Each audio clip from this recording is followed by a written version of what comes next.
మా ఇంట్లో కూతురు పుడితే నీకు, మా ఇంట్లో వంకాయలు పండితే నీకు. మా దగ్గర నుంచి బ్రిటిష్ వాడు ఎక్కడ కొల్లగొట్టాడు? ఎలా కొల్లగొడతాడు? అసలు వాడు మా ఇంటికే రాడు, మీ దగ్గర ఆగిపోయాడు కదా. కొల్లగొట్టించి ఇచ్చింది మీరు. వాళ్ళ మీద పేరు పెడితే ఎట్లా? వాళ్ళు దోపుడుగాళ్లే, నేను ఒప్పుకుంటున్నాను. బ్రిటిష్ వాళ్ళు 100% దోచుకుపోయారు, కానీ దోచిచ్చింది మీరు. 25% 2% తీసుకొచ్చి ఇచ్చింది మీరు. మీ ఆస్తులు కాపాడుకోవడం కోసం, మీ అధికార దాహాన్ని కాపాడుకోవడం కోసం వాళ్లకు తొత్తులుగా మారింది మీరు. బ్రిటిష్ వాళ్ళ తొత్తులుగా మీరు పనిచేసింది మీరు. కాబట్టి డెవలప్మెంట్ లేదు. కాబట్టే డెవలప్మెంట్ అనేది మతానికి ముడిపెట్టకూడదు అని భాస్కర్ రాజు గారు చెప్పారేమో అన్నది నా అభిప్రాయం. మరి పెట్రోల్ ఇచ్చి ఎప్పుడు ఎక్కడ ఎలా దహిస్తారో చెప్తే నేను కూడా వస్తాను. ఓకే, భాస్కర్ రాజు గారు మీరు స్పందించిన తర్వాత సార్కి ఇస్తాను.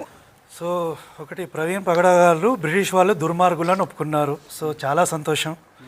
మాకు చుట్టరికం లేదని చెప్తున్నా. అదే సో నా చిన్న క్వశ్చన్ అయితే గత సంవత్సరం రోజులుగా చెప్తున్నాం, కానీ కావాలనే మీరు వినలేదేమో నా అభిప్రాయం. Just on site టిక్లర్.